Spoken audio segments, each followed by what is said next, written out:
রাব্বুল আলামিন বলেন পৃথিবীর কোন মানুষকে আদর্শ মানুষ রূপে গ্রহণ করা চলবে না, একমাত্র কেবলমাত্র একজন আদর্শ গ্রহণ করতে হবে, তিনি হলেন মুহাম্মদুর রাসূলুল্লাহ সাল্লাল্লাহু লাকাদ কানা লাকুম ফি রাসূলিল্লাহি উসওয়াতুন হাসানাহ। পৃথিবীর মানুষরা তোমরা শুনে নাও, তোমাদের জন্য তোমাদের রাসূলের মধ্যে মহত্তম আদর্শ রেখে দিয়েছি। তোমরা যদি আদর্শ গ্রহণ করতে চাও তাহলে বিশ্ব নবী থেকে আদর্শ গ্রহণ করে নাও। পৃথিবীতে অনেক মানুষের যারা অমুক নেতা তমুক নেতার আদর্শের সৈনিক বলে চিৎকার করে, আছে নাকি? অমুক নেতা তমুক নেতার আদর্শের সৈনিক, এমন স্লোগান বাংলার জমিনে আমরা শুনতেছি 54 বছর ধরে, আছে নাকি নাই? কতবার আছে নাই? মসজিদ থেকে নামাজ পড়ে বের হয়েছে, কপালে দাগ পড়ে গেছে, হাঁটু আর এটা করলে হাঁটুতেও নামাজের দাগ আছে। আবার মসজিদ থেকে বের হয়ে রাস্তায় দেখো স্লোগান দেয়, স্লোগান দিয়ে দিয়ে বলে আমি অমুক নেতার আদর্শের সৈনিক, আছে নাকি নাই? আল্লাহ তাআলা বলতেছেন যদি কোনো ব্যক্তি বিশ্বনবীকে আদর্শ না মেনে কোন নেতা ব্যক্তিকে দুনিয়ার কোন মানুষকে আদর্শ হিসেবে গ্রহণ করে নাই, সঙ্গে সঙ্গে লোকটির ঈমান নষ্ট হয়ে যাবে, কুফরি অথবা শিরকি হালাতে তার মৃত্যু হবে। কারণ আল্লাহ বলছেন পৃথিবীর কোন মানুষকে আদর্শ মানাতে হবে, আদর্শ মানতে হবে মুহাম্মদ সাল্লাল্লাহু আলাইহি ওয়াসাল্লাম। যদি বলতে পারো তাহলে তোমার জীবনে এমন একটি অধ্যায় সূচিত হবে, তুমি যদি আদর্শের উপর আরোপ থেকে মৃত্যুবরণ করতে পারো তাহলে তুমি 100% আল্লাহর জান্নাত লাভ করবে। সুবহানাল্লাহ। বন্ধুরা আমার, তাহলে যে মানুষের আদর্শ গ্রহণ করার জন্য আল্লাহর কোরআন অর্ডার করেছে, যে মানুষের আদর্শ গ্রহণ করলে জীবনের সমস্ত গুনাহগুলো মাফ হয়ে যায়, সেই মানুষের আদর্শ গ্রহণ করার দরকার আছে নাকি নাই? এখন আসে বিশ্বনবী কেন আসছিল, আমাদের জন্য কি রেখে গেলেন, আমাদের করণীয় কি, এই বিষয়গুলো জানা দরকার না? আল্লাহর বিশ্বনবী এই পৃথিবীতে যখন আসছে ওই সময়কে বলা হয় আইয়াবে জাহিলিয়া, অন্ধকারাচ্ছন্ন যুগ বলা হয়। 570 খ্রিস্টাব্দে যে সময় মক্কার বুকে বিশ্বনবী আসলেন, এই সময় এমন কোন অন্যায় কাজ ছিল না যেগুলো ওই সমাজের মধ্যে প্রচলিত ছিল না। চুরি ডাকাতি চিন্তায় রাখা যায় না, মদ জুয়া জেনা ব্যভিচার, এরপরে টেন্ডারবাজি সাদাবাজি ডাকাতি মাস্তানি, এমন কোন অপরাধ নাই যেগুলো মক্কার বুকে সংঘটিত হয় না, এমন কোন অপরাধ নাই যেগুলো মক্কায় চলছে না। এমন একটি পরিস্থিতিতে বিশ্বনবী আসলেন, এসে দেখলেন দুনিয়ার অবস্থা অত্যন্ত ভয়াবহ। আল্লাহর এই বিশ্বনবী এভাবে করে মক্কার বুকে লালিত পালিত হতে লাগলেন। বয়স যখন 17 হয়ে গেল, আল্লাহ দেখলেন সমস্ত এভাবে চলতে পারে না, সমাজের পরিবর্তন আনায়ন করা দরকার। এই জন্য কিছু ভদ্র মানুষদেরকে সাথে নিয়ে একটি সংগঠন তৈরি করলেন, যে সংগঠনের নাম দেওয়া হলো হিলফুল ফুদুল। হিলফুল ফুদুল মানে হলো শান্তি সংঘ। এই শান্তি সংগঠন তিনি তৈরি করলেন, আর একটি সংবিধান রচনা করলেন, কিছু নীতিমালা সেখানে প্রণয়ন করলেন।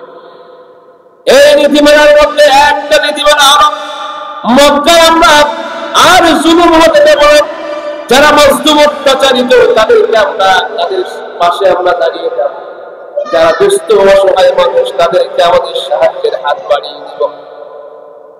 আল্লাহ নবী বিশ্বনবী এভাবে করে যারা মক্কার বুকে যারা ব্যবসা বাণিজ্য করার জন্য আসবে তাদের নিরাপত্তা প্রদান করব, কারণ ব্যবসা করে ফিরে যাওয়ার পথে ডাকাতদের তারা আক্রমণ করে তাদের সর্বস্ব লুট করে নেয়। ওই সমাজে এই লোক তারা ছিল, ওই সমাজে চিন্তায় ছিল, ডাকাতে ছিল। আমাদের সমাজে কি আছে নাকি নাই? আছে আমাদের সমাজে। ওই সমাজে জেনা ছিল, আমাদের সমাজে তো নাই। ওই ওই সময় চাঁদাবাজি ছিল, এখন আছে, টেন্ডারবাজি ছিল, আছে, দখলদারি ছিল, এখন আছে, সবগুলো পায়ে কেটে ধরে এখনো চলে, ঠিক কিনা? ওই সমাজকে বলা হয় আইয়ামে জাহেলিয়া, আর এটা হলো নব্য আইয়ামে জাহেলিয়া। বন্ধুরা আমার, ওই সমাজের মধ্যে বিশ্ব নবী সাল্লাল্লাহু আলাইহি ওয়াসাল্লাম দেখলেন সমাজ এভাবে চলতে পারে না, সমাজের পরিবর্তন দরকার। সমাজের মধ্য থেকে সমস্ত করে অন্যায় জুলুম অবিচার সমস্ত কিছুর মনোত্পাদন করে একটি সুখী সমৃদ্ধশালী সমাজ উপহার দেওয়া দরকার। এই জন্য তিনি এই নীতিমালাগুলো প্রণয়ন করলেন। এই নীতিমালাগুলো ভালো লাগে, বিশ্ববিদ্যালয়ের নীতিমালা। আপনার কথা শুনতেছেন তো, যে এভাবে এদিক ওদিক টাকাচ্ছে তাদের ওয়াজ করা হয়, এ করলে ওয়াজ করা যায় না, ছোট যে অমনোযোগী একদম ওয়াজ করা। এই বাচ্চারা ডিস্টার্ব করতেছে, সব মিলে একটু ঝামেলার মধ্যে কাঠ মেরে মনে আসছে। ভাইরা আমার দিকে সবাই খেয়াল, ভাইরা আমার, আবারও বলি, বিশ্বনবী সাল্লাল্লাহু আলাইহি ওয়াসাল্লাম যে সংবিধান তৈরি করলেন, সেখানে যে নীতিমালা প্রণয়ন করলেন, এক নম্বর নীতিমালা হলো এই সমাজের মধ্যে আর জুলুম আমরা করতে দিব না। যারা অত্যাচারিত হয়েছে তাদের পাশে আমরা, যারা দুস্থ দরিদ্র তাদেরকে আমাদের সাহায্যের হাত বাড়িয়ে দেব, যারা ব্যবসা করার জন্য মঞ্চে আসবে তাদের নিরাপত্তা প্রদান করবে। এবার বলেন তো দেখি, এই নীতিমালাগুলো ভালো নাকি খারাপ? ভালো নীতিমালা ভালো। বিশ্বনবী হলেন গোটা পৃথিবীর যত মানুষ আছে, কিয়ামত পর্যন্ত যত মানুষ আসবে, সমস্ত মানুষদের মহামানব হলেন বিশ্বনবী মুহাম্মদ সাল্লাল্লাহু আলাইহি ওয়াসাল্লাম, যার চরিত্র সম্পর্কে আল্লাহ নিজেই কোরআনে বলেছেন, ওয়া ইন্নাকা লাআলা খুলুকিন আযীম। নবী গো, আপনি পূত পবিত্র চরিত্রের উপরে প্রতিষ্ঠিত, আপনার চরিত্রের মধ্যে কোনো কলঙ্কের ছাপ না। সুবহানাল্লাহ। আপনার চরিত্রে কোনো কলঙ্ক নাই। আমাদের আয়েশা সিদ্দিকা রাদিয়াল্লাহু তাআলা আনহা বলেছেন যে আমার স্বামীর চরিত্র হলো জীবন্ত করা। বিশ্বনবী হলেন জীবন্ত করা। আল্লাহ বলেছেন আপনি পূত পবিত্র চরিত্রের উপরে প্রতিষ্ঠিত, আপনার চরিত্রে কোনো কলঙ্ক নাই। এবার নীতিমালা করা ভালো, ওই সমাজের যে ভালো মানুষগুলা, সেই মানুষগুলা নিয়ে আরো নীতিমালা হাতে নিয়ে তিনি সমাজের মধ্যে দুর্বার প্রতিটা আন্দোলন সংগ্রাম করে দিতে লাগলেন। সমাজ থেকে সকল অন্যায় অবিচার জুলুম অত্যাচার চুরি ডাকাতি ছিনতাই রাহাজানি মদ জুয়া জেনা এই সমস্ত কিছুকে উদ্ধার করে দিয়ে একটি সুখী সমৃদ্ধশালী সমাজ উপহার দেওয়ার জন্য দুর্বার আন্দোলন করে দিতে লাগলেন। 23টি বছর পেরিয়ে গেল বিশ্বনবীর জীবন থেকে। 23টি বছর পেরিয়ে যাওয়ার পরে ফলাফল হিসেবে বিশ্বনবী যদি দেখতে পারে, সেটি হলো সমাজে আগে চুরি চলতো, এখনো চলে, আগে ডাকাতি চলতো, এখনো ডাকাতি চলে, আগে জেনা চলতো, এখনো চলে, আগে ছিনতাই হতো, এখনো ছিনতাই, আগে মদ খাইতো, এখনো খায়, আগে আপনার টেন্ডারবাজি করতো, এখনো করে, চাঁদাবাজি করতো, এখনো করে, সমস্ত কিছু সমানে চলছে। অথচ 23টি বছর বিশ্বনবী সংগ্রাম করলেন, চেষ্টা করলেন, তারপরে সমাজের কোনো পরিবর্তন আনতে পারলেন। এর কারণ আছে, একটাই কারণ। কারণটা হলো বিশ্বনবী ভালো, সংবিধান ভালো, নীতিমালা ভালো, সে মানুষগুলোকে সাথে নিলেন, তেনারাও ভালো। এরপরেও সমাজের পরিবর্তন হলো না। কারণটা হলো মানব রচিত সংবিধান দ্বারা, মানব রচিত নীতিমালা দ্বারা 23টি বছর সংগ্রাম করেছে, এই জন্যই তিনি সফলতা অর্জন করতে পারেন নাই। আমার আল্লাহ বলছেন 23 বছর আন্দোলন সংগ্রাম করে আপনি ব্যর্থ হয়েছেন।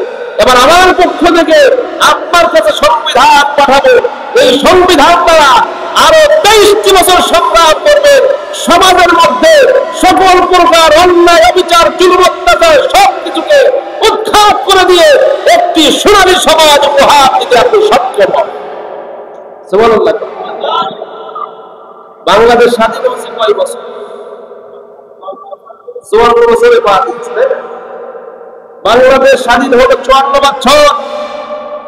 ক্ষমতার বদল হলো, একদল ক্ষমতায় আসে, আর একদল ক্ষমতায় আসে, এভাবে করে পালান করে ক্ষমতায় আসতে থাকলো। আজ পর্যন্ত স্বাধীনতার 54 বছর পরে এসে কি আমরা এই সমাজের মধ্যে নিরাপদে এখন বসবাস করতে পারছি? জোরে বল পারছি? কেন পারছি না? ফেসবুক যারা চালান তারা স্বামীকে বেঁধে রেখে স্ত্রীকে স্বামীর সামনে প্রকাশ্যে জিনা করেছে, প্রকাশ্যে ধর্ষণ করেছে, এমন নজির এই জামানায় এই সময়ে এই নব্য আইয়ামে জাহেলিয়ার যুগে আমরা দেখতে পাচ্ছি। ভাইরা আমার, ওই সমাজে ওই সময় সেনা করা হতো, ওই সময় ব্যভিচার করা হতো, ওই আরবে আইয়ামে জাহেলিয়ার যুগে। এরপরে সন্তান যখন গর্ভে আসতো, গর্ভ যখন সন্তান ভূমিষ্ঠ হওয়ার সময় এসে যেত, তখন ওই নারীকে প্রকাশ্যে ধরে পেট চিরে সন্তান বের করে আনা হতো, আর ওইটা দেখে সবাই উল্লাসে বেঁধে উঠত। এখনো পর্যন্ত আমরা দেখতেছি এরকম করে জেনা করে এরপরে উল্লাস করতে করতে ঘর থেকে বেরিয়ে আসে, রাস্তার উপরে জেনা চলে, রাস্তার উপরে চুরি চলে, ডাকাতি চলে, দোকানে সাবান না দেওয়ার অপরাধে দোকানদারকে টেনে হেসে দোকান থেকে বের করে বেধম প্রহার করা হয়। নব্বদে আইয়ামে জাহেলিয়া এটা সোনালী যুগ হতে পারে না। বন্ধুরা, বিশ্বনবী সাল্লাল্লাহু আলাইহি সাল্লাম সমাজ থেকে একটু পরিবর্তন করতে পারেন নাই। স্বাধীনতার 54 বছর পার হয়েছে, 54 বছর নয় আরো 54 বছর পেরিয়ে যাবে। বিশ্বনবী থেকে যদি তারা শিক্ষা গ্রহণ না করে মানুষেরা আর এভাবে করে মানব প্রচিত ব্রিটিশ প্রণীত আইন দ্বারা সমাজের মধ্যে শান্তি প্রতিষ্ঠা করতে চায়, আরো 54 বছর পেরিয়ে 108 বছর পার পেরিয়ে সমাজের মধ্য থেকে দুর্নীতি বন্ধ হবে না, চুরি বন্ধ হবে না, ছিনতাই বন্ধ হবে না, চাঁদাবাজি বন্ধ হবে না, চাঁদাবাজি বন্ধ হবে না, জেনা বন্ধ হবে না, যতক্ষণ পর্যন্ত আল্লাহর বিধান দ্বারা সমাজ রাষ্ট্র পরিচালিত না হবে। দুঃখিত, বড় দুঃখের ব্যাপার হয়ে যা বিশ্বনবীর মতো মানুষ ব্যর্থ যেখানে, বিশ্বনবী ব্যর্থ হলেন 30 বছর সংগ্রাম করে চেষ্টা করে, আর আমরা এখন চেষ্টা করতে কি ব্রিটিশদের আইন দ্বারা সমাজে শান্তি দেওয়া যায়। এটা তো পাগলের বোঝার কথা। বিশ্বনবী ব্যর্থ হয়েছে, এটা তো আমাদের পক্ষে সম্ভব নয়। বন্ধুরা, আমার আল্লাহ বিশ্বনবীকে বলেন, নবীকে 23টি বছর ধরে আপনি চেষ্টা করে সংগ্রাম করে সমাজ থেকে অন্যায় দূর করতে পারেন নাই।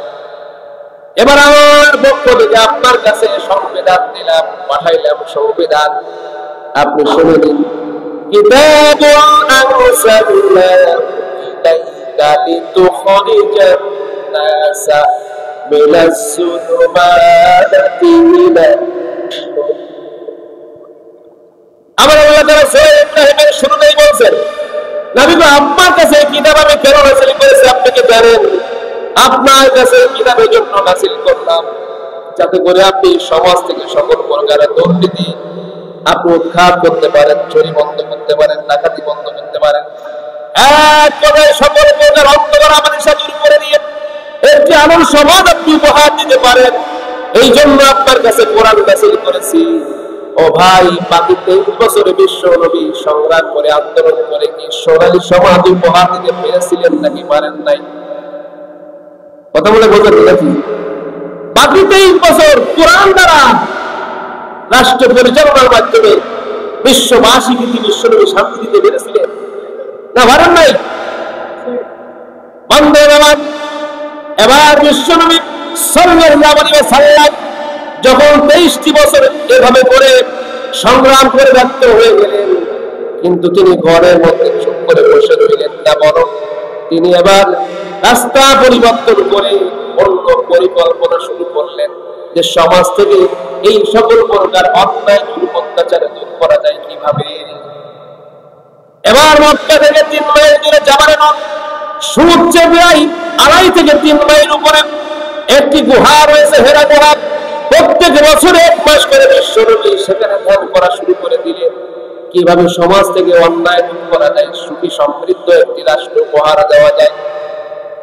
এই চেষ্টা, এই ধ্যান করতে করতে মাহে রমজান মাসের লাইলাতুল কদরের রাতে বিশ্বনবীর কাছে আল্লাহর পক্ষ থেকে একজন বার্তাবাহক এসে হাজির হয়ে গেলেন। তিনি এসে বললেন, ইকরা বিসমি রাব্বিকাল্লাযী খালাক, বলুন সেই রবের নামে যে রব সৃষ্টি করেছেন। বিশ্বনবীকে 3 বার এই কথা বলার পর বিশ্বনবী বললেন, মা আনা বিকারি, আমি তো বলতে জানি না। বিশ্বনবীকে সজোরে আলিঙ্গন করলেন আলিঙ্গন করে ছেড়ে দিয়ে বললেন, এবার পড়ুন ইকরা বিসমি রাব্বিকাল্লাযী খালাক। আল্লাহ নবী জবান থেকে সূরাতুল আলাকের প্রথম 5টি আয়াত উচ্চারিত হলো। আল্লাহ নবী নবুয়ত প্রাপ্ত হলেন। জিবরিল আমিন এবারে পোহা ত্যাগ করলেন। আল্লাহ নবী পোহা ত্যাগ করে বাড়ির উদ্দেশ্যে রওনা করেছেন। যখন প্রচন্ড জ্বর আর খেঁচুনি অনুভব করলেন, তখন জ্বর আর খেঁচুনি অনুভব করতে করতে বাড়িতে চলে আসলেন। আর বিবি খাদিজা রাদিয়াল্লাহু তাআলা আনহা বলতেন, সাম্মিলুনি সাম্মিলুনি, আমার স্ত্রী খাদিজা আমাকে চাদর দ্বারা ঢেকে দাও, চাদর দ্বারা ঢেকে দাও। বিশ্ব নবীকে চাদর দ্বারা ঢেকে দেওয়া হলো। চাদর দ্বারা ঢেকে দিয়ে স্ত্রী খাদিজা রাদিয়াল্লাহু তাআলা আনহা সান্ত্বনা দিয়া বললেন, ও আমার স্বামী মুহাম্মদ, 40টি বছর ধরে আমি আপনাকে দেখছি, জীবনে একটা মিথ্যা বলেন নাই। দুস্থ অসহায় মানুষদের পাশে থেকেছেন আপনি, মাজলুমের সহায়ক হয়েছেন আপনি। সমাজের মধ্য থেকে সকল প্রকারের দুর্নীতি মুক্ত করে দিয়ে একটি শান্তি সুখী সমৃদ্ধশালী সমাজ উপহার দেওয়ার জন্য চেষ্টা করেছেন আপনি। সুতরাং আপনার কাছে কোনো জিন আসতে পারে না, আপনার কাছে কোনো শয়তান আসতে পারে না, বরং যিনি এসেছিলেন তিনি আল্লাহর পক্ষ থেকে হয়তো বা কোনো বার্তা বহন হবে। সুবহানাল্লাহ। স্ত্রী সান্ত্বনা দিলেন, সান্ত্বনা করুন। এবার বিশ্ব নবীকে বললেন, বিষয়টি আরো নিশ্চিত হওয়ার জন্য আমার চাচাতো ভাই ওরাকা বিন নওফেল, তাওরাত জাবুর কিতাবের বড় পণ্ডিত, তিনি একজন খ্রিস্টান ধর্মযাজক। চলেন আমরা দুজনে মিলে তার কাছে গিয়ে ঘটনা খুলে বলি। দুজনে মিলে এবার ওরাকা বিন নওফেলের কাছে গিয়ে ঘটনা খুলে বললেন। এবার ওরাকা বিন নওফেল আল্লাহু আকবার ধ্বনি তুলেন, একটি চিৎকার ধ্বনি দিলেন আল্লাহু আকবার বলে। আর তিনি বললেন, আমি তো পেয়ে গিয়েছি সেই মানুষের সন্তান, যে মানুষের সন্তানে আমি ব্যস্ত হয়ে পড়েছিলাম, যে মানুষের কথা তাওরাত এবং জাবুর কিতাবের মধ্যে লেখা রয়েছে, যিনি হবেন আখির জামানের পয়গম্বর, সমস্ত নবীদের সরদার। তার নাম হবে আহমদ তথা মুহাম্মদ। জন্ম হবে মক্কায়। জন্মের পূর্বে পিতা মারা যাবে, জন্মের পরে মা মারা যাবে। তিনি হবেন সুনন্দন্য, তিনি হবেন এই সমাজের মধ্যে সব থেকে বিশ্বস্ত মানুষ। সুতরাং আলামত যেগুলো থাকা দরকার, প্রত্যেকটি আলামত মুহাম্মাদের সাথে মিলে যায়। নিঃসন্দেহে বলতে পারি মুহাম্মদ হলেন আখির জামানের পয়গম্বর। নবুয়তের নিশ্চয়তা প্রদান করলেন, নবুয়তের স্বীকৃতি প্রদান করলেন। এবার তিনি ভবিষ্যৎবাণী করলেন। তিনি বললেন, ও মুহাম্মদ, আল্লাহর পক্ষ থেকে তোমার কাছে হেরা গুহার মধ্যে যে ফেরেশতা ছিল, এই ফেরেশতা হলেন সমস্ত ফেরেশতাদের সরদার। এই ফেরেশতা ইতিপূর্বে মুসার কাছে আসছে, ঈসার কাছে আসছে, নূহের কাছে আসছে, ইব্রাহিমের কাছে আসছে। যাদের কাছে এই ফেরেশতা এসেছে, আল্লাহর এই বাণী যাদের উপর অবতীর্ণ হয়েছে, তারা যখন ওই সমাজের মধ্যে আল্লাহর বাণী প্রচার করার জন্য বেরিয়ে পড়েছেন, তখনই তাদের উপরে চলেছে অমানুষিক নির্যাতনের নিপীড়ন। ওই সমাজের যারা সব থেকে ভালো মানুষ, তাদেরকে আল্লাহ তাআলা নবী বানিয়েছেন, রাসূল বানিয়েছেন। ওই মানুষগুলো যখন আল্লাহর বাণী প্রচার করার জন্য বেরিয়ে পড়েছে, আপন মানুষগুলা যারা সব থেকে বেশি ভালোবেসেছিল, যারা তাদেরকে সব থেকে বেশি আদর স্নেহ মমতা দিয়েছিল, সেই মানুষগুলাই তাদের মাথার উপর লাঠি করেছিল। এমনকি তাদের মাথার উপরে করাত চালিয়ে তাদের শরীর থেকে নিখণ্ডিত পর্যন্ত করে ফেলেছে, জেল খাটিয়েছে, তাদেরকে বেসম্পরিত করেছে এবং তাদেরকে এক ঘরে ধরে রেখে তাদেরকে অমানবিক শাস্তি তাদেরকে দিয়েছে। আল্লাহ নবী সাল্লাল্লাহু আলাইহি ওয়াসাল্লাম কথাগুলো শুনছেন আর চোখ থেকে দর করে পানি বের হচ্ছে।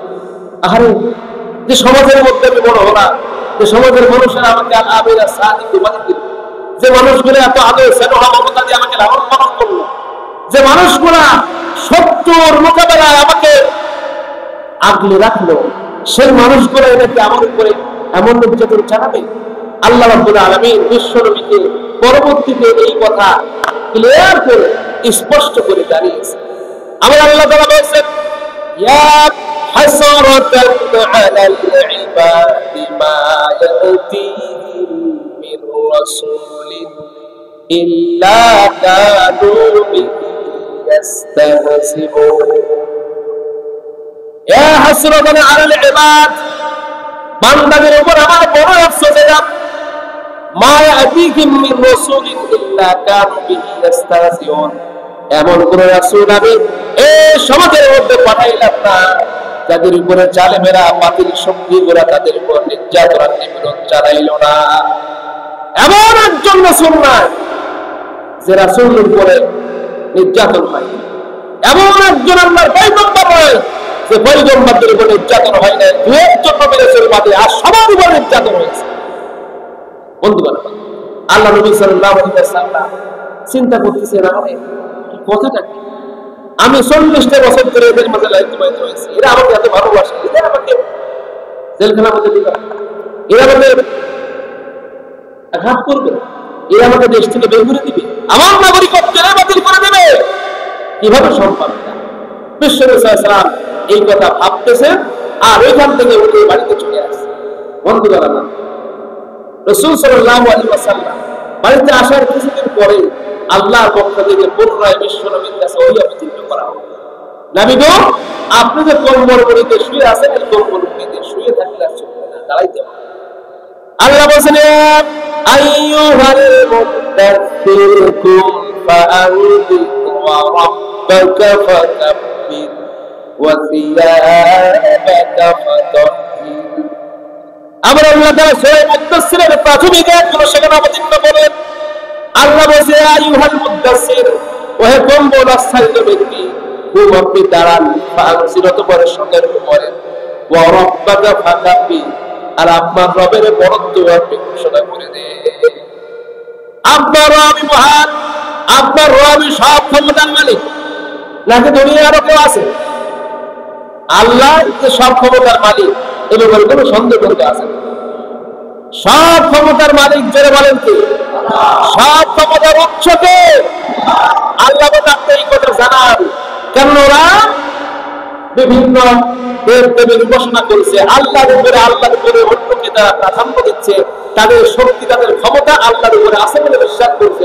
আপনি বলেন না না না, পৃথিবীর কোন মানুষের মধ্যে আল্লাহর ক্ষমতা যেটা আছে পৃথিবীর কোন মানুষের মধ্যে সেই ক্ষমতা নাই, এটা আপনি জানিয়ে দেন। লা ইলাহা ইল্লাল্লাহ এর অর্থ কি? আল্লাহ ছাড়া কোনো মাবুদ নেই, আর কোনো অর্থ নেই। আল্লাহ ছাড়া কোনো মাবুদ নাই, আর কোনো অর্থ তো আছে না?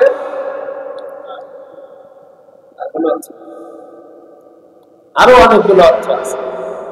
একটা হলো আল্লাহ ছাড়া কোনো জীবনদাতা নাই, আল্লাহ ছাড়া কোনো মৃত্যুদাতা, আল্লাহ ছাড়া কোনো আইনদাতা নাই, আল্লাহ ছাড়া কোনো বিধানদাতা নাই, আল্লাহ ছাড়া কোনো রিজিকদাতা নাই।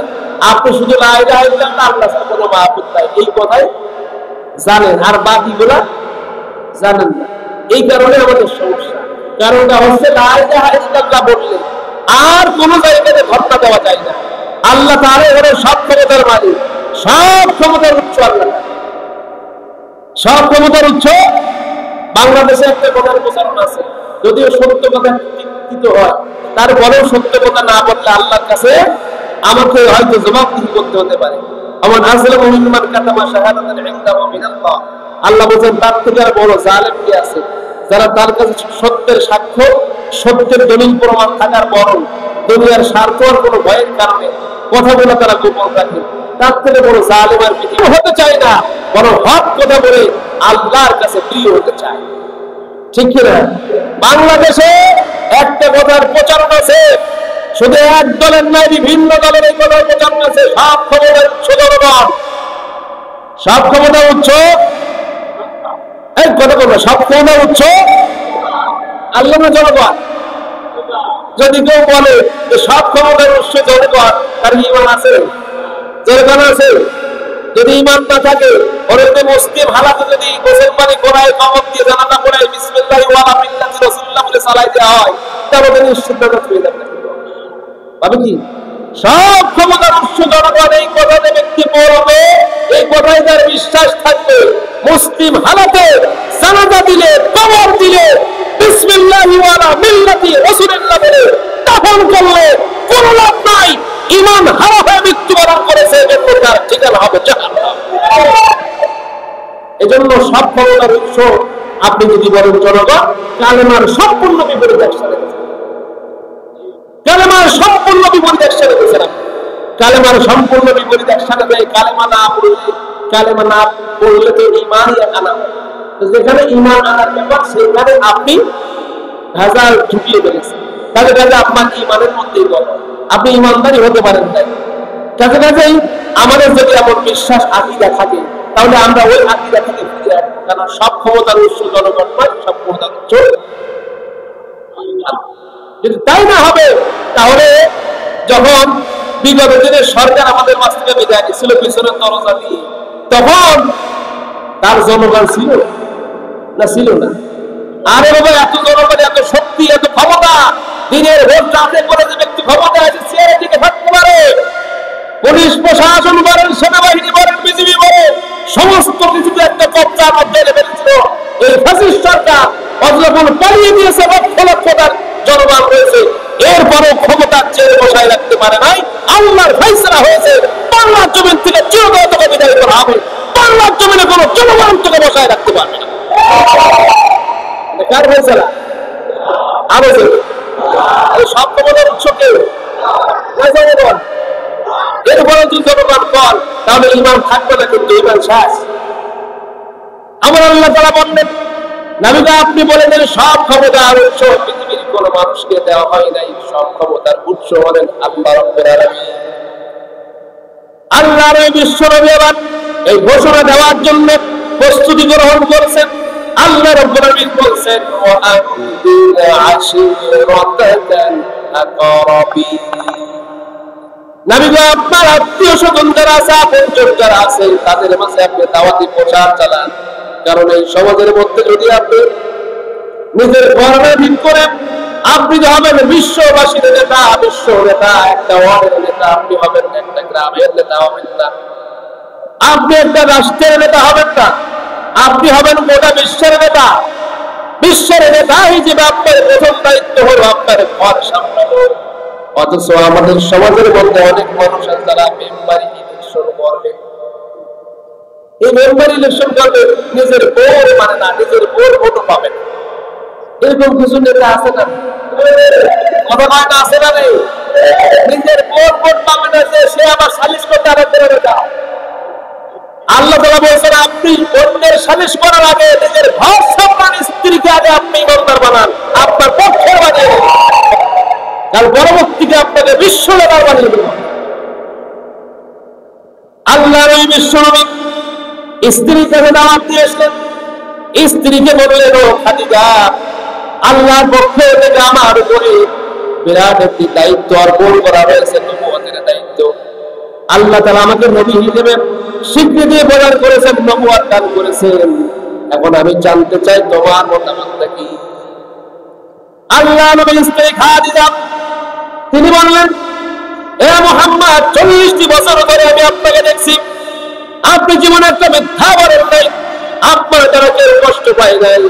পূর্ব থেকে আমি অনুমান করে আসছিলাম, আল্লাহ তাআলা যদি এই জামানার মধ্যে শেষ নবী কাউকে নির্বাচন করেন, আপনাকে শেষ নবী হিসেবে আল্লাহ নির্বাচন করবে। দেরি করতে চাই না, মুহূর্তের জন্য আমি দেরি করতে চাই না। আমাকে এক্ষুনি কালেমা পড়ায় মুসলমান বানিয়ে দেন। আল্লাহ নবীর স্ত্রী খাদিজা রাদিয়াল্লাহু তাআলা আনহা সঙ্গে সঙ্গে কালেমা পাঠ করে মুসলমান হয়ে গেলেন। বন্ধুরা, এখানে স্ত্রীকে আগে বসে আনতে হবে। স্ত্রীর কাছে ভালো হতে হবে। স্ত্রীর কাছে ভালো না, আবার ওদিকে বছরে মোটামুটি 3 চিল্লা লাগাইতে চলে গেছেন আপনি ওই কুমিল্লায়। হ্যাঁ, এই কাজটা ভালো কাজ, অসুবিধা না। কারণ তাসকিয়াতুন নফসের জন্য দরকার আছে। তাসকিয়াতুন নফসের জন্য আপনি চিল্লা দেবেন, খুব ভালো, অসুবিধা নাই। কিন্তু আপনার স্ত্রীতে মাঠে দখল খুলতে যায়, এটা কি আপনি সামলাই গেছেন? আপনার স্ত্রীকে চুল ছেড়ে দিয়ে বাজারে চলে যায়, আপনি এটা সামলে গেছেন কিনা? যদি আপনার স্ত্রীকে আপনি গোবর খোঁড়া বন্ধ না করে, চুল ছেড়ে দিয়ে বাজারে যাওয়া এটা বন্ধ না করে, দেওয়ার ভাসুরের সাথে গল্প করা, কথা বলা বন্ধ না করে, 3 চিল্লা নয়, জীবন চিল্লা লাগান, আপনার এই চিল্লা 4 পয়সা আল্লাহর কাছে বলতে না। আল্লাহ বলেন কু আনফুসাকুম ওয়া আহলিকুম নার, নিজে বাঁচো তোমার আহাল বাঁচো। আহালের খবর নাই, তুমি চলে গেছো কুমিল্লায় যে দাওয়াতি কাজ করতে, তোমার বলেছে কিনা এটা? এটার পরিবার বাঁচাও, তারপরে অন্যের দ্বারে দাও। অবশ্যই কাজ ভালো, আমি কিন্তু বলেছি, আমি কিন্তু ওই কাজকে খাটো করি না। অবশ্যই কাজ ভালো, কারণ তাসকিয়াতুন নফসের দরকার আছে, আত্মশুদ্ধির দরকার আছে। কিন্তু আত্মশুদ্ধি করতে গিয়ে যেন আর একটা সাইড যেন একেবারে বরবাদ না হয়ে, কথা বুঝছেন? আর একটা সাইড বরবাদ না হয়ে। আল্লাহ বিশ্বনবী খাদিজা রাদিয়াল্লাহু তাআলার কাছে দাওয়াত দেওয়ার সঙ্গে সঙ্গে খাদিজা রাদিয়াল্লাহু তাআলা গ্রহণ করে নিলেন। এরপরে বিশ্বনবীর পারন্য জীবনের বন্ধু আবু বকরের কাছে ছুটে গেলেন। ও আবু বকর, আমার উপরে আল্লাহর পক্ষ থেকে একটি কোন দায়িত্ব দেওয়া হয়েছে, নবুয়তের দায়িত্ব, রিসালাতের দায়িত্ব, বলো তোমার মতামত কি? আল্লাহ নবীর পারন্য জীবনের বন্ধু আবু বকর বলেছেন, ছোটবেলা থেকে আপনার সাথে আমি চলি, আপনার সাথে আমি সব সময় থাকি। আপনার চরিত্রের মধ্যে এমন কোন অপরাধ দেখি নাই, এমন কোন জায়গাতে দেখি নাই যে আপনি কোনো কাউকে আঘাত, কোনো কথা পর্যন্ত বলেছেন। বরং ছোট থেকে একেবারে বয়োবৃদ্ধ পর্যন্ত সবার কাছে আপনি প্রিয় মানুষ হিসেবে পরিচিত। আপনার উপাধি কাফের মুশরিকদের আলামিনে সাদিক দিয়েছেন। আমি পূর্ব থেকে অনুমান করছিলাম আল্লাহ আপনাকে নবী বানাবে। মুহূর্তের জন্য আমি দেরি করতে চাই না, এক্ষুনি আমি ঈমান আনতে চাই। আর কালেমা পাঠ করে আবু বকর রাদিয়াল্লাহু তাআলা ঈমান এনে ফেললেন।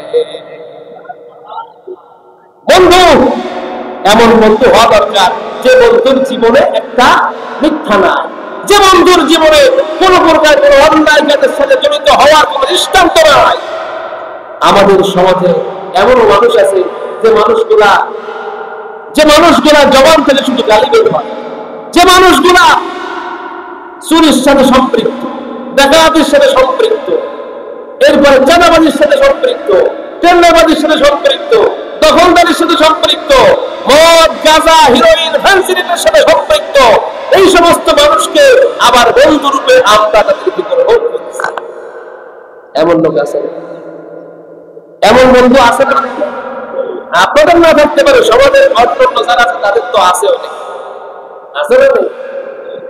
এই ধরনের বন্ধু যাদের আছে, তাদের ইসলাম ভালো লাগে না, নামাজ ভালো লাগে না, রোজা ভালো লাগে না, ইসলামী আন্দোলন পছন্দ হয় না, আল্লাহ নবীর আল্লাহর হুকুমত বাস্তবায়ন এটা পছন্দ হয় না।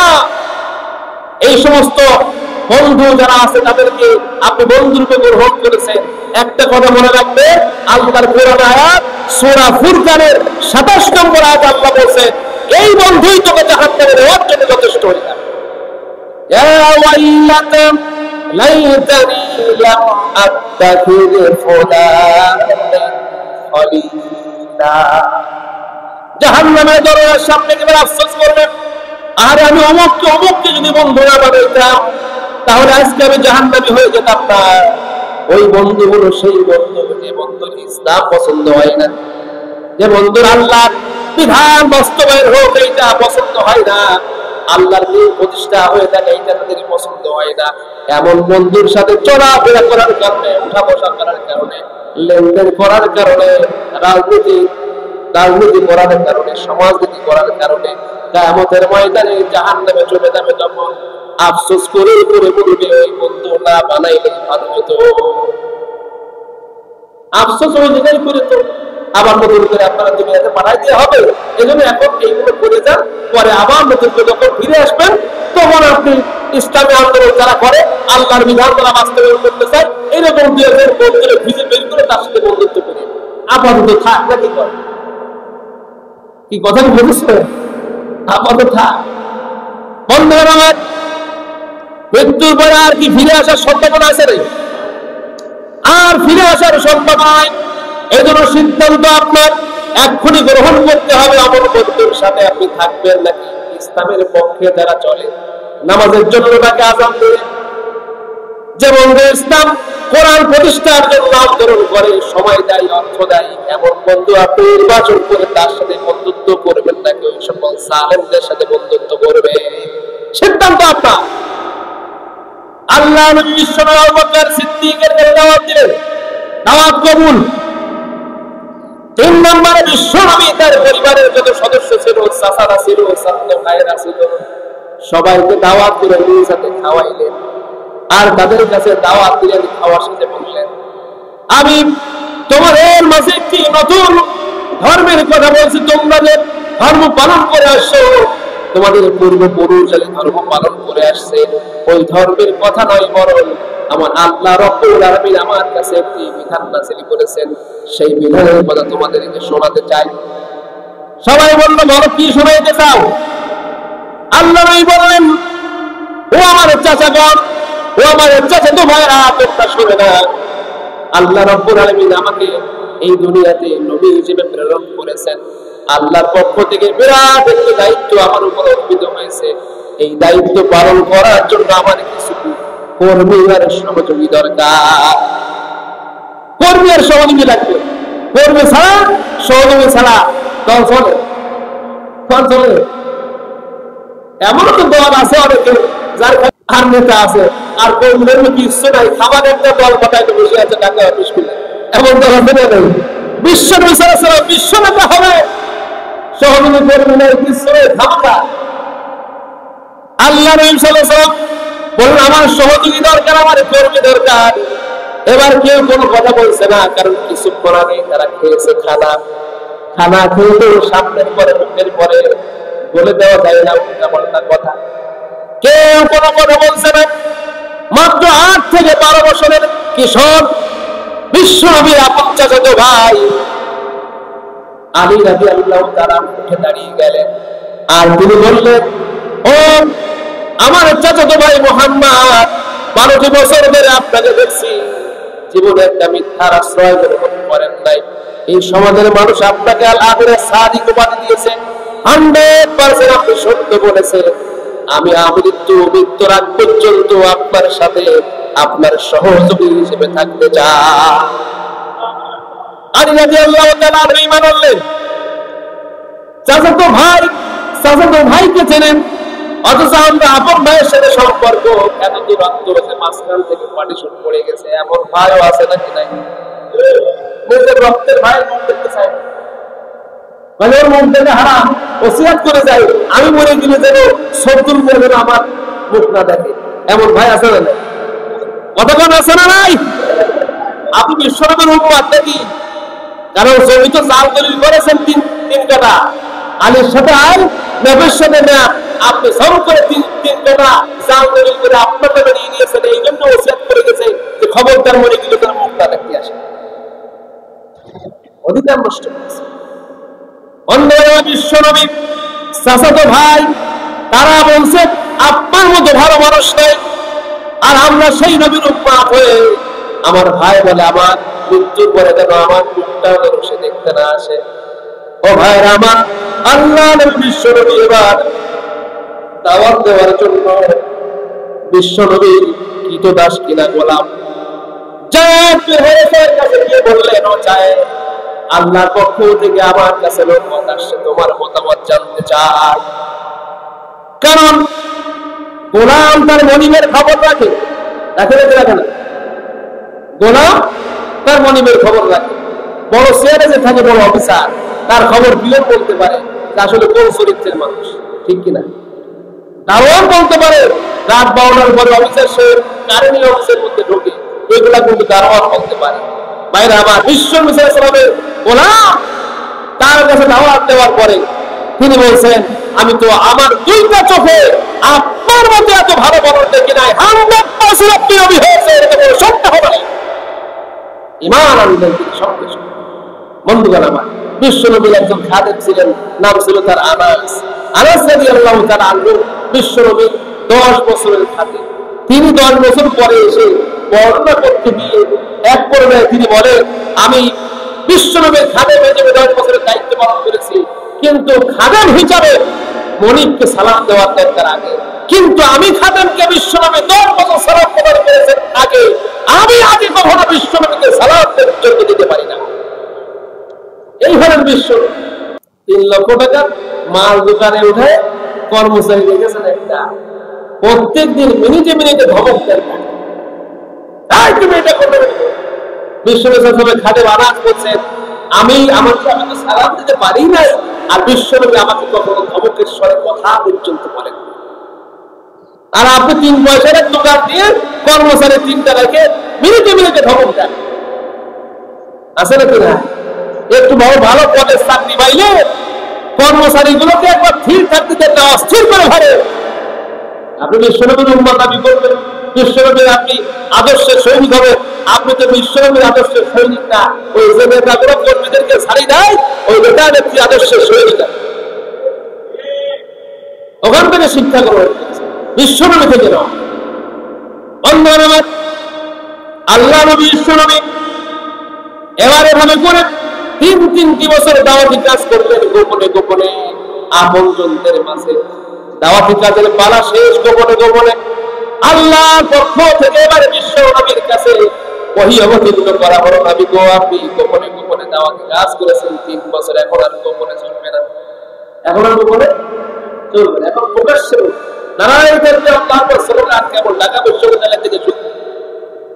এখন আর গোপনে চলবে না, প্রকাশ্যে রাজপথে নারায়ণ তাকবীর আল্লাহু আকবারের স্লোগান দিয়ে বাতিলদের অন্তরে কম্পন সৃষ্টি করে এই জমিনে আল্লাহর হুকুমত বাস্তবায়ন করতেই হবে ইনশাআল্লাহ। এখন আর গোপনে চলবে না, আপনি প্রকাশ্যে দেন। কে বলছেন? যেরকম কে বলছেন? আল্লাহ বলছেন। ভাইরা আমার, 313 জন সাহাবী নারী আর পুরুষ বিশ্বনবীর ঈমান আছে, তাদের ঈমান কি আমাদের মতো নড়াবড়া? আমাদের মতো নড়াবড়া? এবার পুরোপুরি সামনে মুখ পাতিয়ে দিলে পিছন ফিরবে না, সামনের দিকে অগ্রসর হবে। যতক্ষণ পর্যন্ত এই দেহের মধ্যে প্রাণ থাকবে, লড়তে থাকবে, শত্রুর মোকাবেলা করতে থাকবে, রক্ত চলে যাবে, জীবন চলে যাবে, একটা লাশের পরে আর একটা লাশ পড়ে যাবে, চোখ দিয়ে সামনে অগ্রসর হয়ে শত্রুর মোকাবেলা করবে। এমন ইমানদার ছিলেন তারা। তারা হইলে বদর প্রান্তরে 313 জন সাহাবী, ওদিকে 1000 মোকাবেলা করার জন্য গিয়েছেন খেজুরের নলা দিয়ে, ডাল কিনে খেজুরের ডাল নিয়ে গেছেন মোকাবেলা করার জন্য শত্রু বাহিনীর। অথচ তারা অস্ত্র শস্ত্রে সজ্জিত হয়ে বদর প্রান্তরে উপস্থিত। আল্লাহ নবী সাল্লাল্লাহু আলাইহি ওয়াসাল্লাম বলেন, এই খেজুরের ডাল হাতে দিলাম, নারায়ে তাকবীর আল্লাহু আকবার স্লোগান তুলবা আর কাফেরের মাথায় ওরা আঘাত করবা, দ্বিখণ্ডিত করে দেবে মহান আল্লাহ সুবহানাহু ওয়া তাআলা। 313 জন আর 1000 মোকাবেলা করে মুহূর্তের মধ্যে যুদ্ধে পরাজয় বরণ করলো কাফেররা। আর কাফেরদের শতরা আবু জাহাল নিহত হলো এবং তারা ছত্রভঙ্গ হয়ে দিক বিদিক ছড়িয়ে পড়লো। কালেমার পতাকা উত্তীর্ণ হলো, নারায়ে তাকবীর আল্লাহু আকবার স্লোগান দিতে দিতে বিশ্বনবী মদিনার পথে রওনা করলেন। সুবহানাল্লাহ। এটা হলো ঈমান। আমাদের মতো এরকম ঈমানদার না, যে 500 টাকা ভোট দিলে বিক্রি। সামনে এই যে সামনে আসিতেছে সেই সময় 500 টাকার একটা নোট দেওয়ার সাথে সাথেই ভাষা শেষ।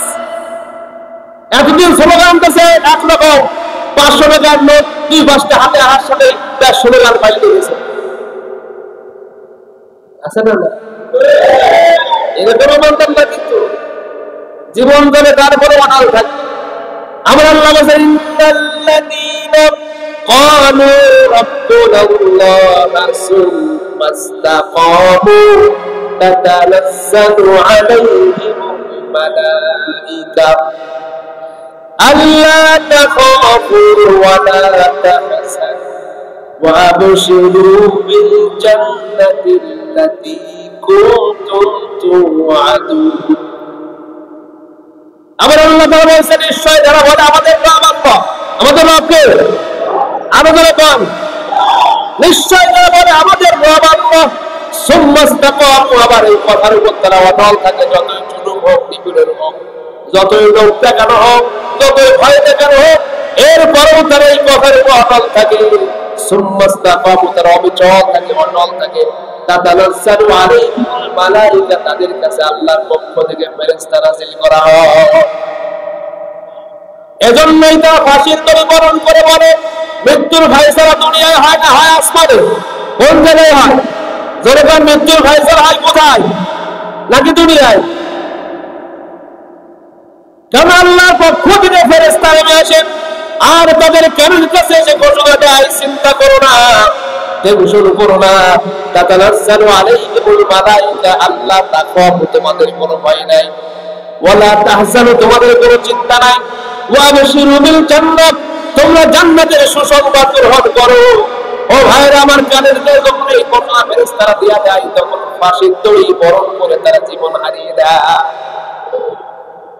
গোলের সামনে বন্দুকের সামনে দাঁড়িয়ে, তখন বন্দুকের সামনে যখন দাঁড়িয়ে আছে তখন আল্লাহর পক্ষ থেকে ফেরেশতা যখন বলছে ভয় করিস না, চিন্তা করিস না, রইতে থাক, তখনই ওই ব্যক্তি পিছনে মনে না সামনে অগ্রসর হতে থাকে। ঠিক কিনা? আল্লাহ নবী বিশ্বনবী এই যে বদর প্রান্তরে বিজয় লাভ করলেন, বিজয় লাভ করে মদিনায় চলে আসলে, এই মদিনায় আসার পরে কিন্তু বিশ্বনবী এরপরও নিরাপদে থাকতে পারলেন না, বলে একটা পর একটা হামলা তারা করতে চাইল। বন্ধুরা আমার, আমার আলোচনা ওই জায়গায়, আমার আলোচনা মক্কায় মদিনা এখনো পর্যন্ত যেতে পারে নাই। উদাহরণ হিসেবে চলে গিয়েছিলাম ওখানে। আমি যে কথা বলছিলাম, আল্লাহ নবী সাল্লাল্লাহু আলাইহি ওয়াসাল্লাম 3 বছর দাওয়াতি কাজ যখন গোপনে শেষ হয়ে গেল, আল্লাহর পক্ষ থেকে এবার সূরা হিজরের 93 নম্বর আয়াত অবতীর্ণ হয়ে গেল। আল্লাহ বলেন, ফাস্তা বিমা তুমারু ওয়া আমিনা আনিল মুশরিকিন।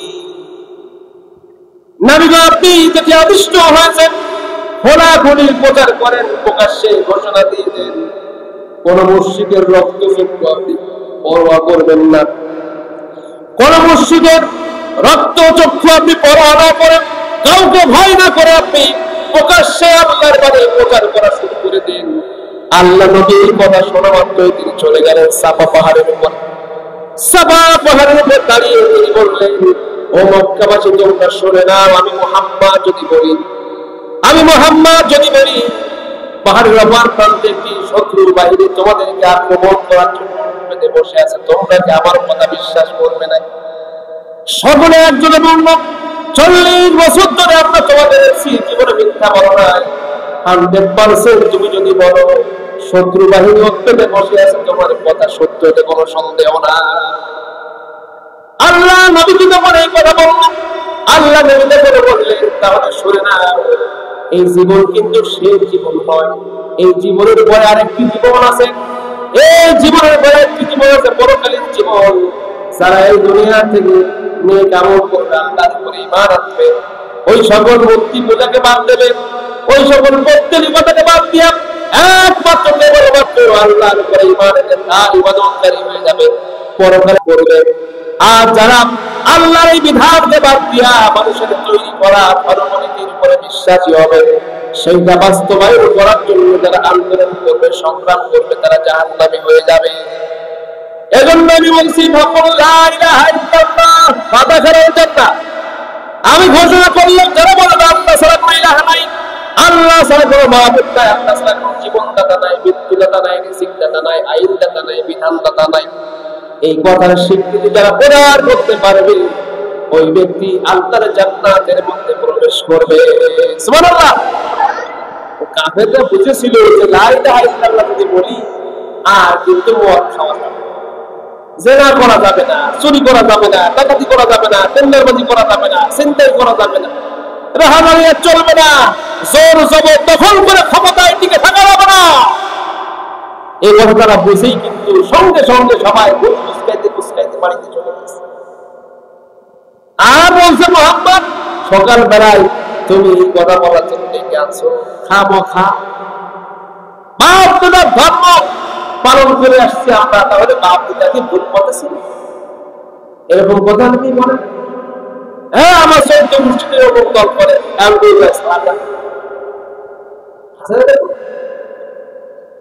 গোষ্ঠী ওই দল করে, এখন ওই দল ছেড়ে অমুক দলে যাবো কোন জায়গায়, কেলে তো মানিজ্য থাকে না।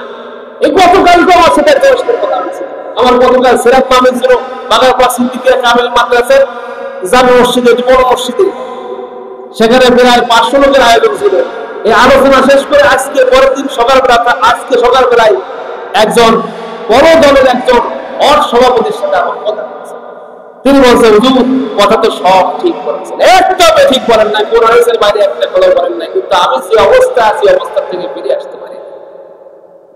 আমি বললাম তুমি যে ফিরে আসতে পারো না, যদি এমন অবস্থায় তোমার মৃত্যু হয় তুমি তো স্পষ্ট কাফের হিসেবে মৃত্যুবরণ করবে।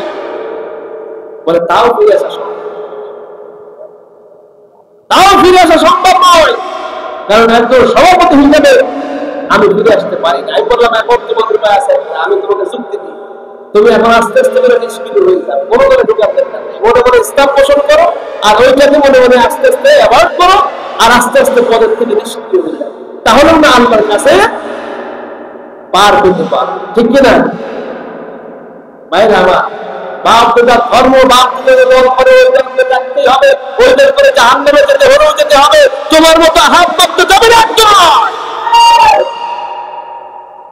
ভাইরা আমার, রাসূল সাল্লাল্লাহু আলাইহি ওয়াসাল্লামের আদর্শে অনুপ্রাণিত হয়ে রাসূলের আদর্শের সৈনিক না হয়ে অমুক নেতা তমুক নেতার আদর্শের সৈনিকের মধ্যে যাবা আর বিসমিল্লাহি ওয়া আলা মিল্লাতি রাসূলিল্লাহকে কবর নাই কি আসনি, রাসূল তো কান গালার ভিক্ষুক তোমার মতো উম্মত নেওয়ার জন্য বসে আছে, আসো তোমার এই জন্য লাগবে বুকের সাথে জড়ায় দিলে জান্নাতে নিতে বলতে পারবে।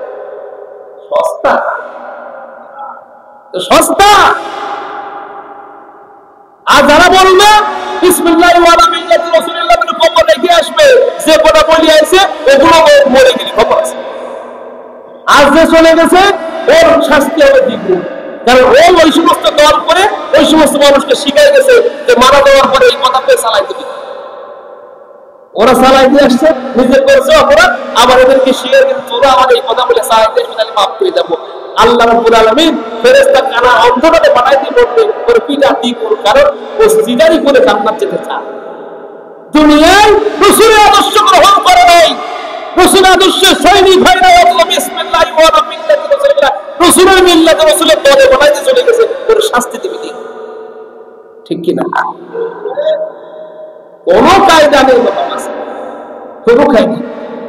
বন্ধুরা, আল্লাহ নবী বিশ্বনবী সাহাবা পালন করতেন, সব মানুষেরা ভুল বুঝতে বাড়ি চলে গেল, কিন্তু বিশ্বনবীর চাচা আবু লাহাব দাঁড়িয়ে রইল, কারণ তখন ছিল সে ক্ষমতা দেওয়া তৎকালীন সময়ের ধর্মমন্ত্রী মন্ত্রীর দায়িত্ব পালন করতেছিল।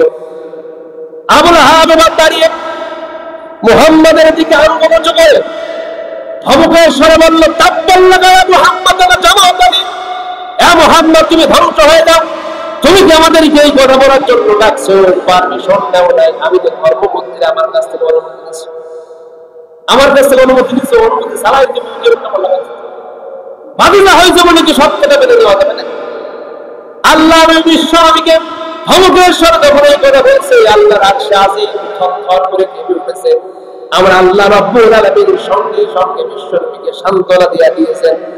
সূরাতুল লাহাব নাযিল করে বিশ্বনবীকে বললেন, তাব্বাত ইয়াদা আবি লাহাবিল ওয়া তাব, আবু লাহাব ধ্বংস হয়ে যাক, দুই হাত ধ্বংস হয়ে যাক, মা আগনা আনহু মালুহু ওয়া মা কাসাব, তার কোনো মান সম্পত্তি তার কোনো কাছে আসবে না।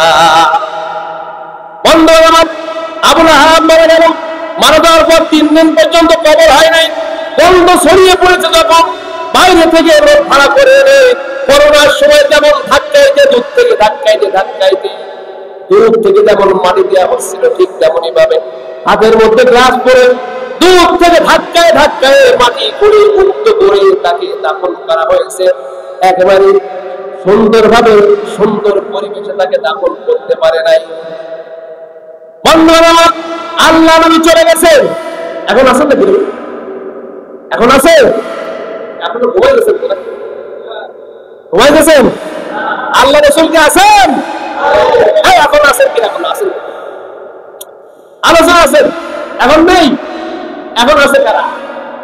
এখন আছে নবীর উত্তরাধিকারী যারা, তারা আলেম ওলামা, ওয়ারাসাতুল আম্বিয়া, যারা হলো আলেম তারাই নবীদের ওয়ারিস, তারাই উত্তরাধিকারী। বিশ্বনবীকে ধমক দিয়েছিল আবু লাহাব, ধ্বংস করে দিয়েছেন কি?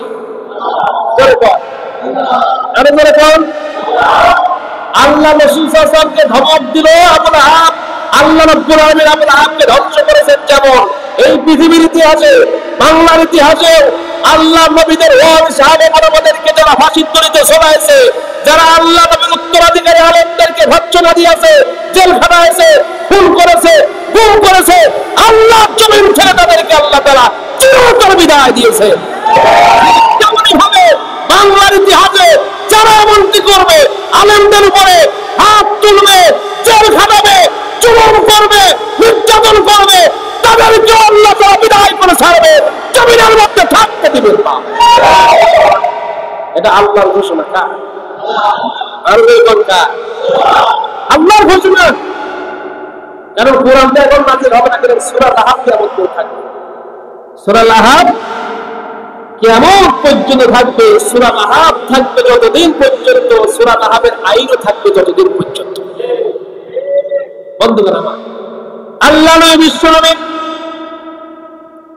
এবার সান্ত্বনা পেয়ে তিনি দাওয়াতি প্রচার করা শুরু করে দিলেন। দাওয়াতি প্রচার করতে করতে এই যে সূরা লাহাব আল্লাহর পক্ষ থেকে যখন নাযিল হলো, এবার সূরা লাহাব শোনার পরে আবু লাহাব সহ তার স্ত্রী উম্মে জামিল, এই উম্মে জামিল ছিলেন সাহিত্যিক কবি মানুষ। সে বলল, আমার স্বামী মুহাম্মদকে, আমার স্বামী আবু লাহাবকে মুহাম্মদ ভৎসনা দিয়েছে, তার ধ্বংস কামনা করেছে এবং আমারও ধ্বংস কামনা করেছে। এবার সে কবিতা রচনা করতে করতে কিছু পাথরে পট্ট হাতে নিয়ে মুহাম্মদকে খোঁজা শুরু করে দিল, আর বলতে থাকলো, মুহাম্মাদের কল্লা ছিন্ন বিচ্ছিন্ন না করা পর্যন্ত সকালবেলা নাস্তা করবো না। খুঁজতে খুঁজতে পেয়ে গেল বিশ্ব নবীকে, পেয়ে গেল কাবার চত্বরে যখন বিশ্ব নবী আর আবু বকর রাদিয়াল্লাহু তাআলা দুজনে মিলে কথাবার্তা বলতেছেন। এবার কবিতা রচনা করতে করতে উম্মে জামিল অর্থাৎ আবু লাহাবের স্ত্রী হাজির। আবু লাহাবের স্ত্রী যখন হাজির হন, আবু লাহাবের স্ত্রী আবু বকর সিদ্দিক রাদিয়াল্লাহু তাআলা ওকে বলতেছেন, ও আবু বকর, তোমার বন্ধু মুসাম্মাম কোথায়? মুহাম্মদ মানে হলো প্রশংসিত, আর মুসাম্মাম মানে হলো নিন্দিত বা ঘৃণিত। তোমার বন্ধু মুসাম্মাম কোথায়? আল্লাহ নবী সাল্লাল্লাহু আলাইহি ওয়াসাল্লাম পাশে বসা, কিন্তু নবীকে জিজ্ঞাসা না করে বলছে আবু বকরকে। আবু বকর তো হতভম্ব হয়ে যাচ্ছে, ব্যাপারটা কি?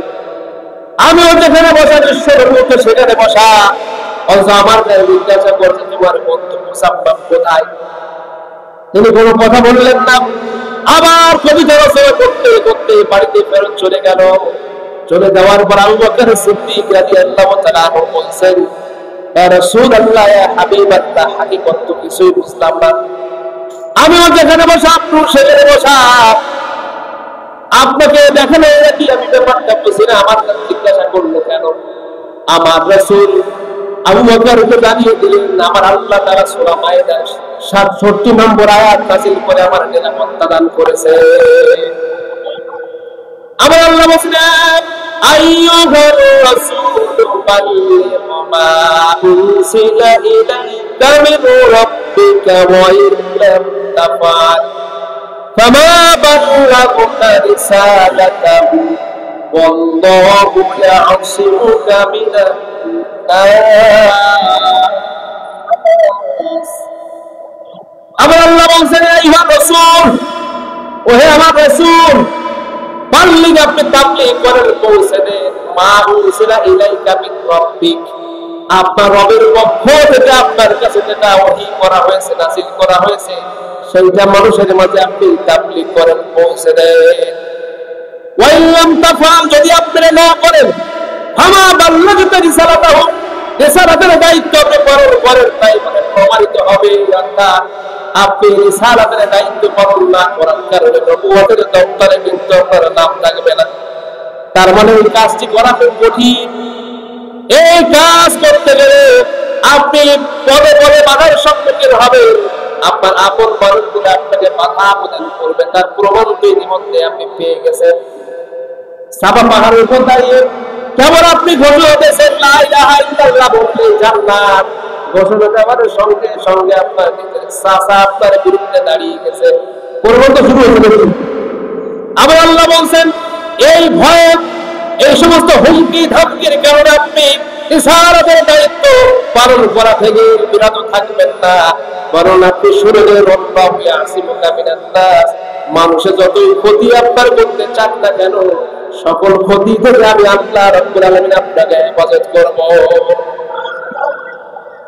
আল্লাহ নবী যখন কাবার চত্বরে আবু বকর বিশ্ব নবী বসা উম্মে জামিল যখন বদর হাজি করে নিয়ে মাথা ছিন্ন বিচ্ছিন্ন করে ফেলার জন্য উপস্থিত হয়ে গেল, তখন আল্লাহ তাআলার পক্ষ থেকে বিশ্ব নবী জামিলের মাঝখানে একটা পর্দা আল্লাহ দিয়ে দিয়েছেন, যে পর্দার কারণে আবু বকরকে দেখতে পেয়েছে কিন্তু বিশ্ব নবীকে দেখতে পাই নাই। সুবহানাল্লাহ। বন্ধুরা, বিশ্ব নবী সাল্লাল্লাহু আলাইহি ওয়াসাল্লাম এভাবে করে দাওয়াতি কাজ যখন তীব্র গতিতে বাড়িয়ে দিতে লাগলেন, কাফের মুশরিকরা সহ্য করতে পারল না। সহ্য না করতে পেরে সাহাবায়ে কেরামদের উপর চালাইল অমানুষিক নির্যাতন। নবুয়তের ৮ম বছরে বিশ্ব নবীকে জেলখানায় ঢোকাইল। শেষ পর্যন্ত বিশ্ব নবীকে হত্যা করে ফেলে দেওয়ার পরিকল্পনা তারা করল। ও ভাইরা আমার, রাসূল সাল্লাল্লাহু আলাইহি ওয়াসাল্লাম এই দাওয়াতি কাজ তীব্র গতিতে চালিয়ে লাগলেন, আর কাফের মুশরিকরা তারা বিশ্ব নবীর সাহাবী যারা ছিল তাদের উপরে চালাইল অমানুষিক নির্যাতন। কাউকে রিমান্ডে দেয়, কাউকে বেধড়ক প্রহার করে ৩-৪ ঘন্টা, কাউকে আগুন জ্বালিয়ে তার উপরে ধরে জীবন্ত মানুষকে পুড়িয়ে ফেলে দেয়।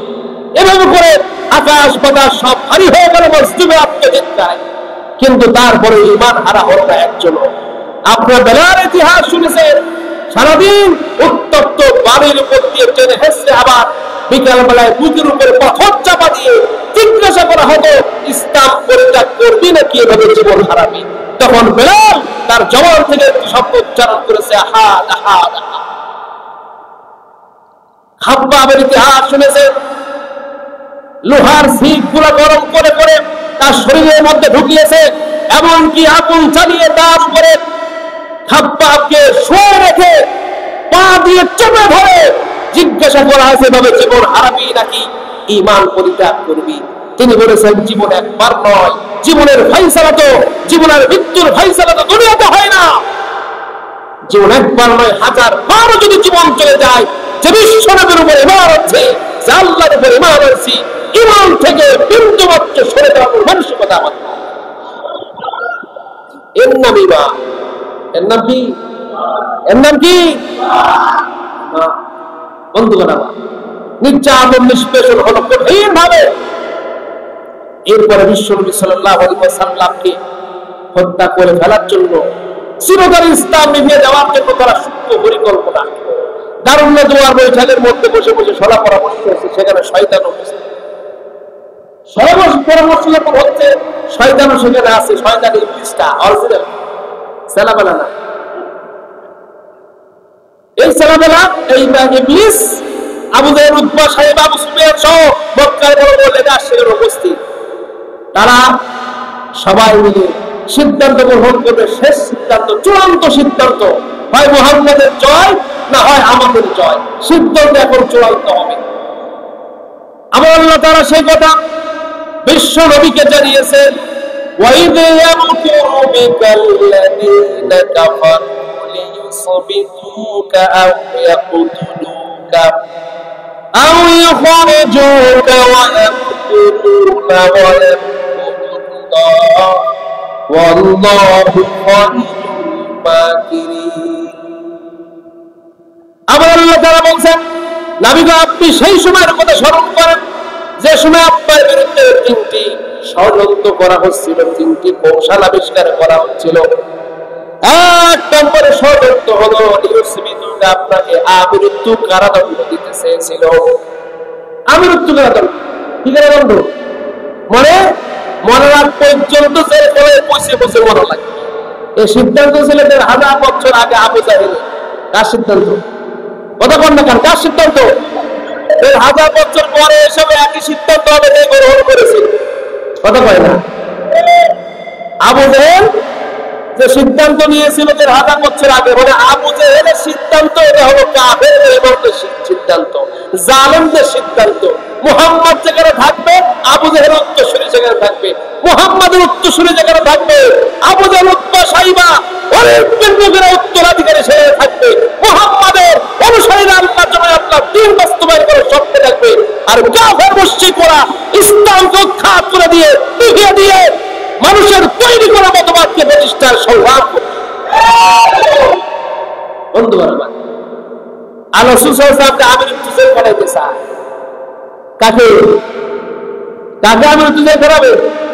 বিশ্বনবীকে। আবু জাহেলকে যখন এই সিদ্ধান্ত দিল, আবু জাহেল যখন এই সিদ্ধান্ত দিল, শয়তান মিসকিন বেশি বলে বলতেছে, আবু জাহেল সিদ্ধান্ত যেটা দিচ্ছ এটা কাজ হবে না।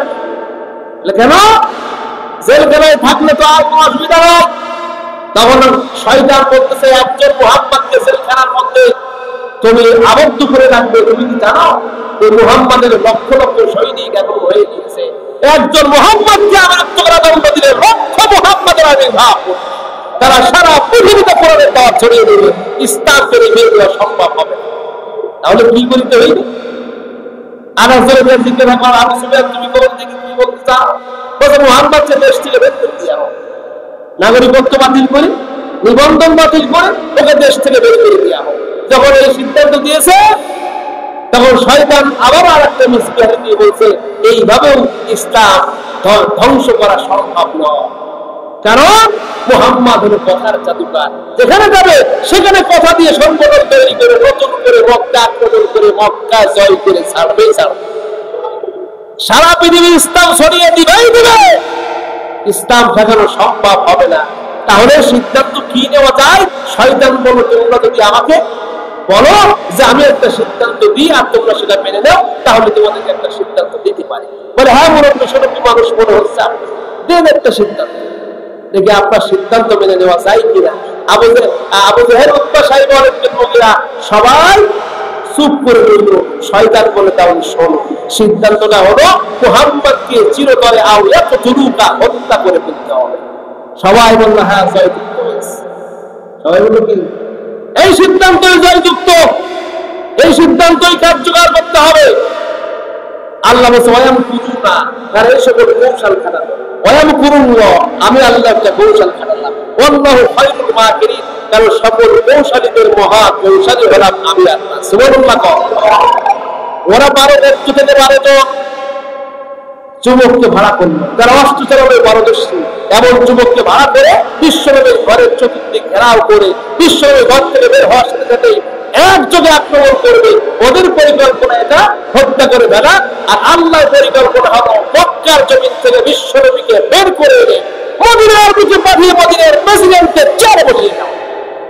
সুবহানাল্লাহ। ওরা পরিকল্পনা করেছে বিশ্বনবীকে হত্যা করে ফেলবে, আর আল্লাহ তাআলা বিশ্বনবীকে উঠায় বললেন হিজরত করে মদিনায় পাড়ি জমা। চলে গেলেন বিশ্বনবী মদিনায়। যাওয়ার সাথে সাথে মদিনা বসে আহলান সাহাদান মারহাবা তোলা আল বদরু আলাইনা মিন সারিয়াতিল বিদা, এই গানগুলো গেয়ে গিয়ে বিশ্বনবীকে স্বাগত জানিয়ে মদিনার প্রেসিডেন্টের চেয়ারে বসে। সুবহানাল্লাহ।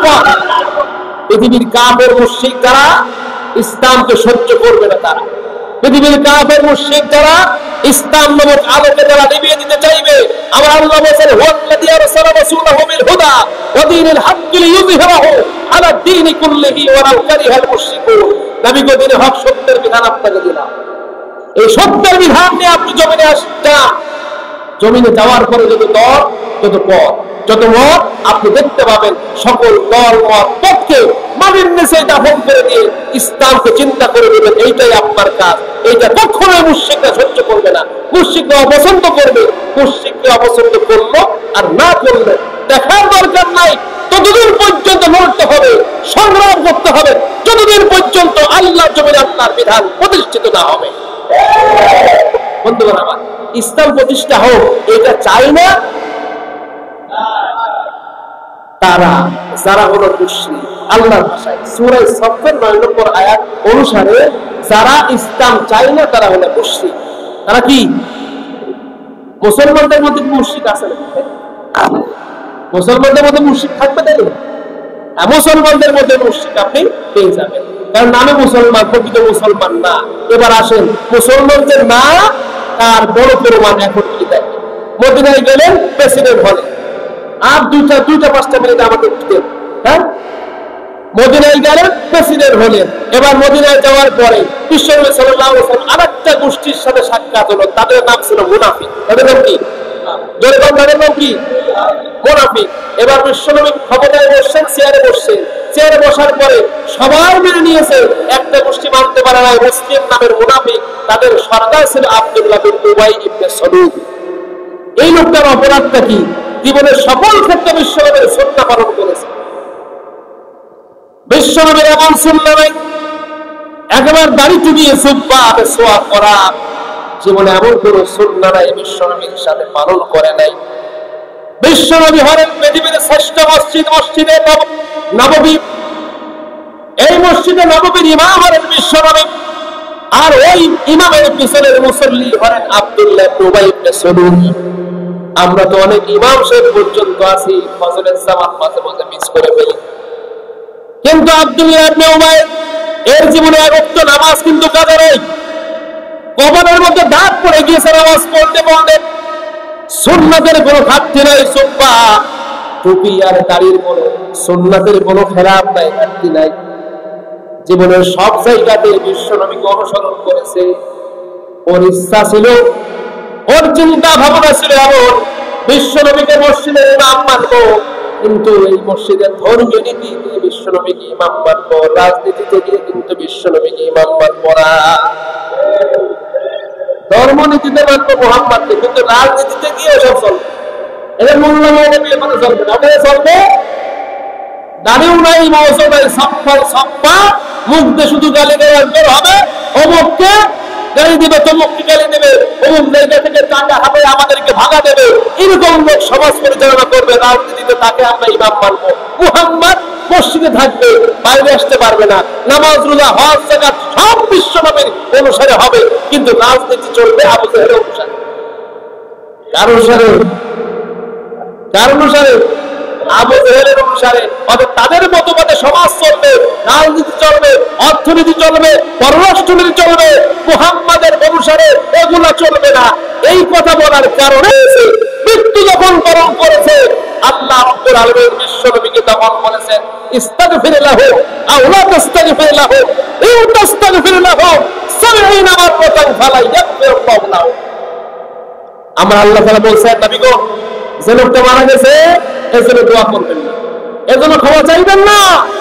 যদি একজন 70 বারের বেশি আপনি আল্লাহর কাছে ক্ষমা চান, আল্লাহকে ক্ষমা করবেন না। এই ঘটনা কার? অপরাধ কয়টা? করে বড় অপরাধ কয়টা? ও মুসলমান, ভালো করে কান খাড়া করে বুঝে নাও, তোমার নামাজ রোজা হজ যাকাতের 4 পয়সার আল্লাহর কাছে কোনো মূল্য নাই। যদি তুমি মসজিদের ইমামকে মানছো, অর্থাৎ মৌলবীকে মসজিদের ইমাম মানছো, এই মৌলবীরা যখন সংসদ ভবন পরিচালনা করার জন্য যাবে, সমাজ পরিচালক হবে, ওই সমাজের মধ্যে নেতৃত্ব আলেমদেরকে না মানলে, ইসলামী নেতৃত্ব না মানলে, জালেমদের নেতৃত্ব মানলে, মৃত্যুবরণ করলে মুস্তি ভাড়াতে নয়, মুনাফিকি হালাতে মৃত্যু হবে, মুনাফিকি হালাতে মৃত্যু হবে। খালি সিরাত মানে শুনলে হবে না, খালি সিরাত শুনলে হবে না, যে কান্নাকাটি সিরাত বন্ধ। কার কাছে কার করে কার কাছে গেলেন তখন আর কে সুসংবাদ করানো, এসব সিরাত শুনেছি অনেক। এখন এই সিরাত শোনো, শুনে আমল করেন। ভাইয়ের আমার, আপনি একটা কথা মনে রাখবেন, যদি আপনি ইসলামের পক্ষে সমর্থনকারী না হন, আগামী দিন আসতেছে ইসলামের পক্ষের সমর্থন আর ইসলামের বাইরের সমর্থন। আপনার মৌন সমর্থনের কারণে যদি আল্লাহ রাজ প্রতিষ্ঠা, আল্লাহ জমিন আল্লাহ রাজ প্রতিষ্ঠিত হয়ে যায়, আপনি মনে রাখবেন একজন আপনি আল্লাহ রাজ প্রতিষ্ঠার জন্য একজন যোদ্ধা হিসেবে আল্লাহর কাছে পরিচয় লাভ করবেন।